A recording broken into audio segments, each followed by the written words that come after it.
Hi everybody. So my name's Mike McKay. I am a learning experience designer, right? So how many folks have ever thought about maybe you'd want to be a teacher? Maybe? Would there be, that's good. Is there anybody who would be more interested in being a teacher if you didn't have to stand in front of a bunch of people and do a lot of public speaking? Is there anybody who would be a teacher in those scenarios? Yeah, okay. So that is a little bit of what a learning experience designer does. We are teachers behind the scenes, right? We make a lot of training and teaching material that students interact with in a non-traditional way. And I think a really good way for us to be able to demonstrate that is I want to show you these wonderful instructions. They're a little boring, so bear with me. But to facilitate dynamic character locomotion within a digital environment, utilizing your input peripheral, 1, apply directional pressure to the left analog stick, thereby transmitting movement commands. Initiate forward momentum by sustaining pressure on the left analog stick, while maintaining consistent pressure on the analog stick. Simultaneously engage the red button.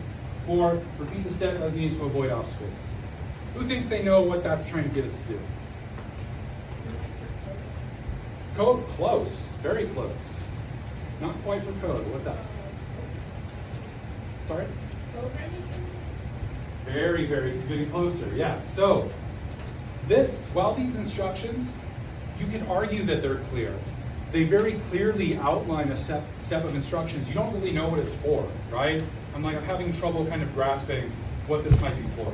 So now let's take a look at those same instructions after a learning experience designer has had an opportunity to adjust them a little bit. So now we have a little character here in the corner and we have a video game controller. Those instructions were for inputting video game controls. So this says tilt the joystick to run. Can you go ahead and just click and drag and tilt that joystick for me? Now he's running, right? So while running, press the red button to jump. Go ahead and press that red button. There he goes. He does a jump. We're going to go ahead and press the red button again. There he goes. He does another job. Great job. Which of those two examples was clearer? Does anybody think the second one's clearer? Why do you think it's clear?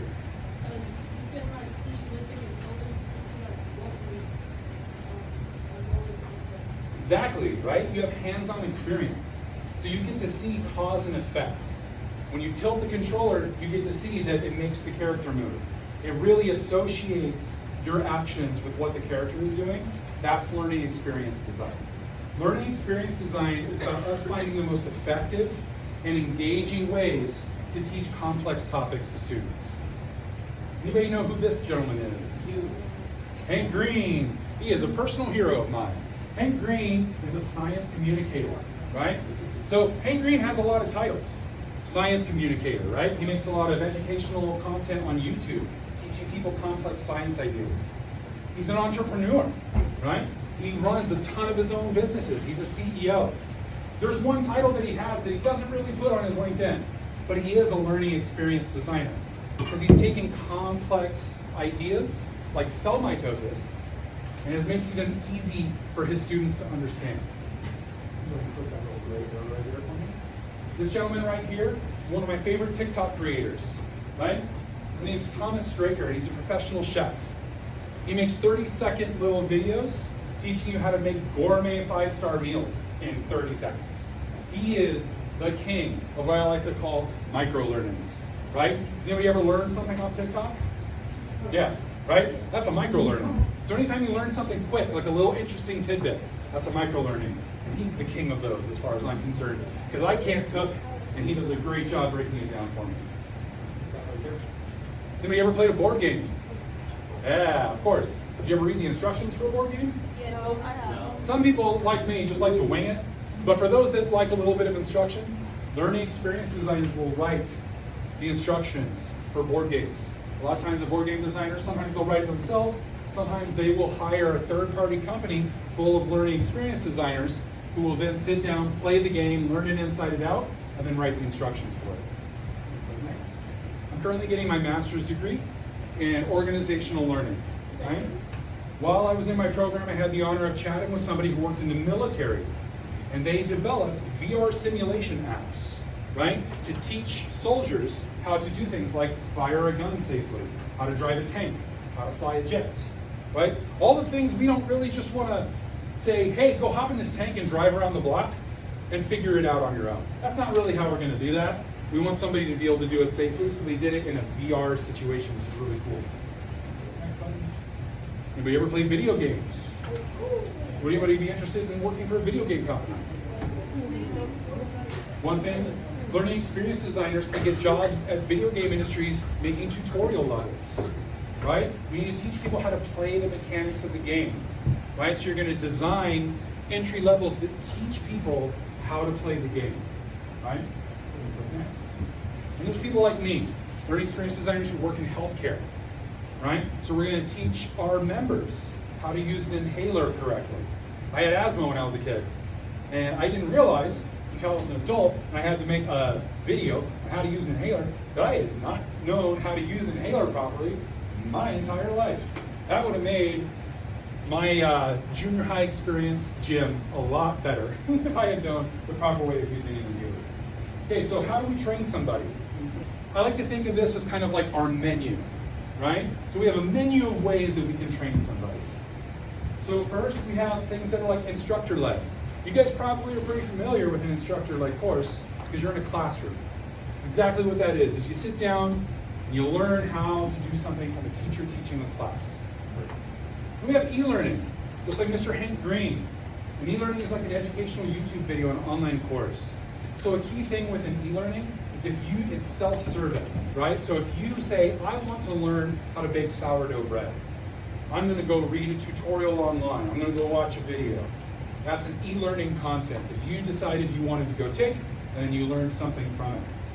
Micro-learnings, again, learning things off TikTok is a great example of a micro-learning. If you ever read a fact on a flashcard, that's a micro-learning. We have workshops, right? So has anybody ever taken like a pottery class? Or maybe like, yeah, okay. Or like maybe you're interested in wood shop and you wanted to go make a table. This is when a workshop would be a great option. It's a hands-on experience with a teacher, right? You have a person who is knowledgeable, that's guiding you through the process and teaching you as you do it. Lastly, simulation. This is what we were talking about earlier with the Air Force example or the military example. You want to have hands-on experience doing something that could be dangerous. You want a safe place where you can fail. Because how many times have you done it perfectly the first time you tried a new skill? That's impressive. I don't think I ever have. I do a lot of failing before I get to the point where I'm successfully doing something. If I was learning how to pilot a plane, you probably wouldn't want to put me in the cockpit, fly me into the air, and then say, cool, now figure out how to land, right? We want to get somebody in a simulator. We put them in a cockpit, we get a simulation up with it, flip switches, where if they crash that plane, it's okay, it's just a simulation. They just get rattled around a little bit, right? So what do we get to do as learning experience designers every day? Let's go and click continue. The thing I absolutely love about this job is we get to do a lot of fun stuff. It's all about content creation, right? So we get to do a lot of writing. We write a lot of scripts. We write the narration. We write outlines for training courses. We get to do graphic design, right? So we need to make sure that our training looks good, that it understands that like visually it conveys the message we're trying to teach. We actually do a little bit of animation. So we have some software that we make animated videos in. So the example I used earlier of how to use an inhaler, we made an animated series that went out to our members on how to properly use an inhaler. Video production. We have a little studio at the office that we use. That let's say we wanted to make a video on conflict resolution, right? We might get 2 employees to come and have a little mock argument, and then we would film them using techniques of conflict resolution to work through the problem that they're having. And then of course we get to do things like presenting, like what I'm doing now, and then voice acting. All of our training, our animated videos require voice actors. And a lot of our e-learning content online requires narration. We have a little sound booth that you can go in, we record our voices, we narrate the content, and all that gets put in there. So this is our main software that we use, right, at Kern Health Systems. There's a lot of software options. This isn't comprehensive by any means, but this is what we use at Kern Health Systems. So that little interaction that I made earlier, the video game character jumping, that was made in Articulate 360, specifically something called Storyline. Anytime we have a fun interaction that we make, where the person is twisting knobs and flipping switches and doing things, Those are usually made in Articulate 360. We use Adobe Creative Suite. Anybody familiar with Adobe Creative Suite? Photoshop, Illustrator, Premiere. Yeah, we use all those every day, right? So a lot of graphic design work, a lot of video production, making videos. Beyond is what we make our animated content in, right? And then we have 11 labs. Sometimes it can be kind of difficult to get people to be in our videos. Not everybody wants to be in front of the camera. So let's say if we had a video and we wanted to have a woman narrating, but we couldn't find somebody who wanted to volunteer, 11 Labs gives us the opportunity to make AI create artificial voices for us that we can use in our trainings. So now that we have those tools, we kind of need a process, right? Because as a learning experience designer, I'm not an expert in the things that I train on, at least not to start with, right? So let's say if my work came to me and said, hey, I need you to host, or I need you to set up a CPR training workshop. I'm not certified to train CPR, right? So that means that I need to become an expert as best I can and talk with people who are called SMEs. So this is how we would go through that process. The first step we use is we use an acronym called ADDIE, right? And this is how we create all of our training content. The first A in ADDIE, because ADDIE is an acronym, is analyze. We understand the problem. This is our brainstorming phrase. I say, okay, you need to be certified to teach somebody to do CPR chest compressions. This is when I would say, okay, is it more effective that I go get trained and become a CPR trainer myself? Or maybe we go hire a nurse who's already trained in CPR to host this training for us. What does our learners already know about this topic, and what do they need to know?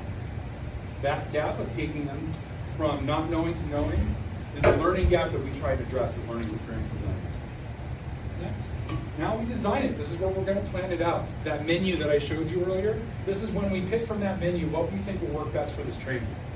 So the menu earlier that was instructor-led, e-learning, micro-learning, workshop, and simulation. What do you think would work best for teaching somebody how to do CPR? Instructor-led? Yeah, that's a good option. Simulation. Simulation is another good option. Yeah. So when we were working on, we had to host a CPR class. We went through this exact process of like, what do we want to do it with? We decided, well, we want the learners to have hands-on experience. We want them to be able to push down on we have these little dolls that you can push on, so it feels like you're actually giving somebody CPR. We wanted to give them hands-on experience with that. So that wound up being a workshop. We hired a learning experience designer who knew CPR to come in and teach a workshop on how to give CPR, and then trained our folks on how to give CPR. And then that's when we moved to the second D of ADDIE, which is development. We built the thing, right? So I'm going to write the course. We hired the person to come out, and we booked the room. All that happens in the development. If we were making an e-learning, we would write the script. If we made it an animated video, this is when we would animate the video, hire on voice actors, things like that. The I in ADDIE stands for implement, right? So this is when people get to play our game. They get to attend our class. And we get to see how it goes when real life people interact with what we've built. So this is when the workshop would go live and people are actually learning how to do proper chest compressions. And probably the most important step is the last one, the E of ADDIE. It's evaluate. Did it work? Right? So if you're ever in an emergency situation and you need somebody to perform CPR on you, you're really going to want to make sure that they know what they're doing, right? So we need to make sure that we evaluate folks so they know, hey, this is how you properly do chest compressions, and that they can then be certified to teach CPR. Did everybody learn something, right? Is everyone able to prove that they can do CPR? This feedback, and did they find it hard? Did they find it easy? This feedback is how we make our training content better every single time that we host the workshop. So the ADDIE process is kind of like being a detective, an architect, the builder, a director, and a critic all at once, right? You're there from the beginning to the end to make sure that that training is as best as it can be. So another way that we like to, how many of you guys like to do homework? Oh, that's sad. Well, spoiler alert, when you're an adult, you still don't like to do homework, right? But when we do a training, a lot of times we do need to prove that they learned something, right? And a way that we can make that a little bit more fun is with something called gamification, to make it feel a lot less like homework. So here's an interaction that I built in Storyline to teach people terms and definitions, right? Has anybody ever played Wordle? All right, cool. Like, everyone loves Wordle. This is working out really well. I was afraid nobody was going to know how to play this. So we're going to go ahead and we're going to play complex, right? So I built this in order to help people understand science terms and medical terms, right? So if you don't know the way Wordle works, is we're going to guess a 5-letter word, and there's no repeating letters, right? So it wouldn't be books, because that has 2 O's in it, right? If it's a green letter, that means that we got the letter in the right spot. If it's a yellow letter, it means the letter is in that word, but it's in the wrong spot. If it's gray, that letter is not in that word. So can anybody give me just a 5-letter word? Audio. Audio. See, I know you play Wordle if you're picking audio. All right, you click submit for me. Good guess. So we have a U and an I, right? The U and the I are in the wrong spot. So as I mentioned before, this was a game to test knowing terms and definitions. Go ahead and hit the hint button for me. A tiny organism that can infect cells and cause disease. So can anybody think of a 5-letter word of a tiny organism that can infect cells and cause disease that has a U and an I in it? If you can't think of one, give me another 5-letter word and maybe eliminate some more letters.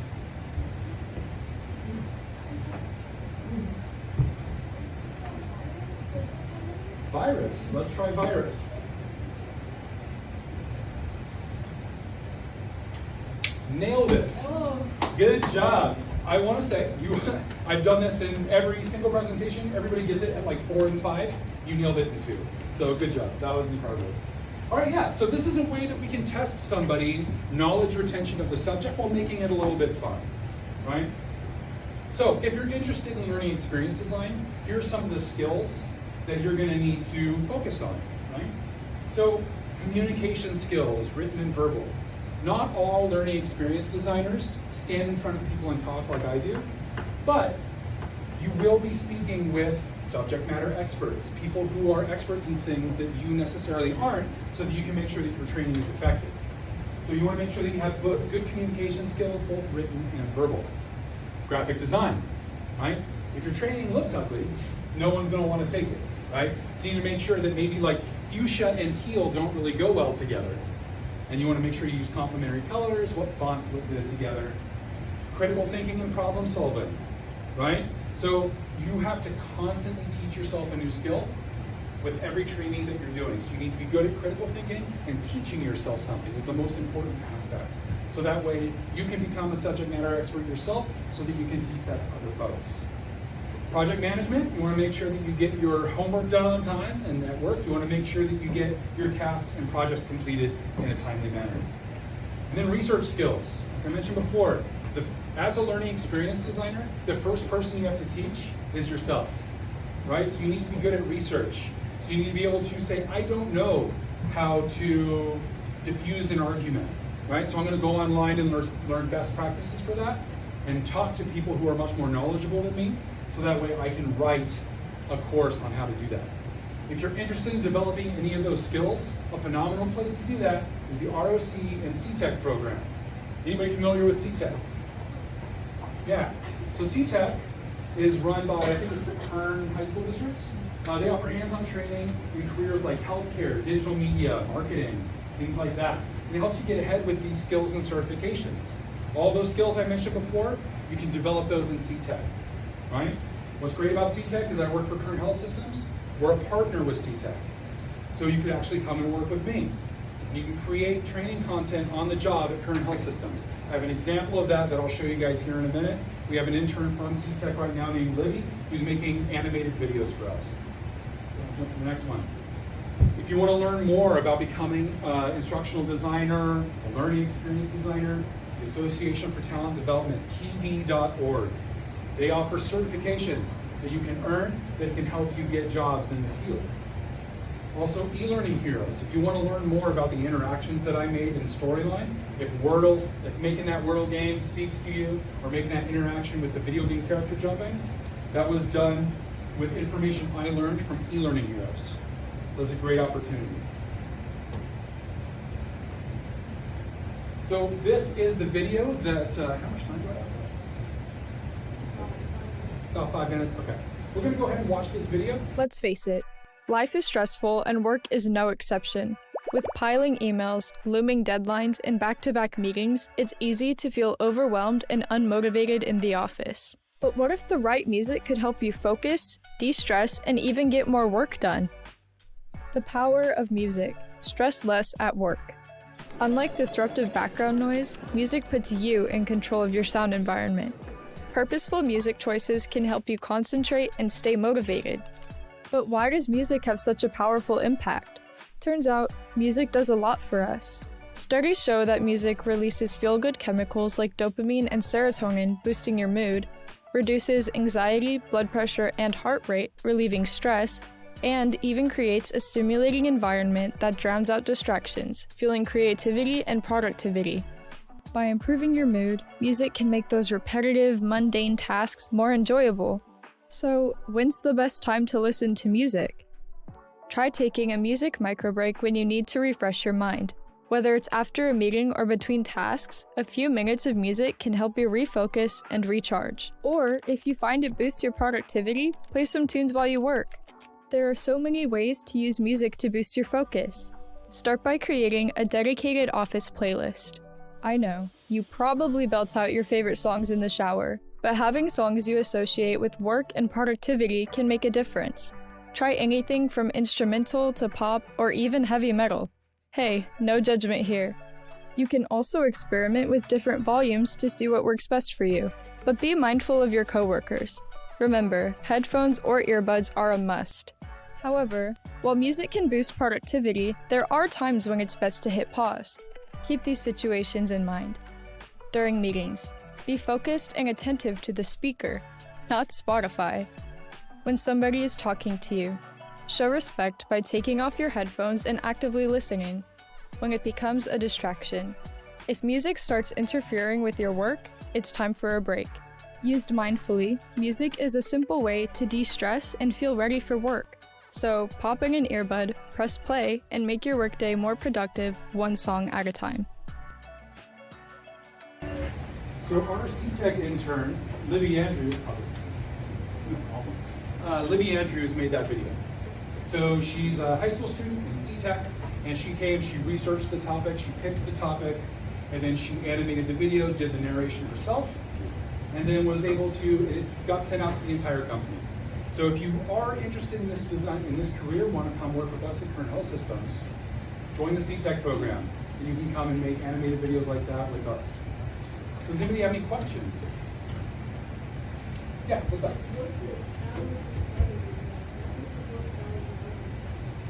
Definitely teaching yourself a new skill, right? So we are always the first people that we teach as ourselves when we're having to learn something.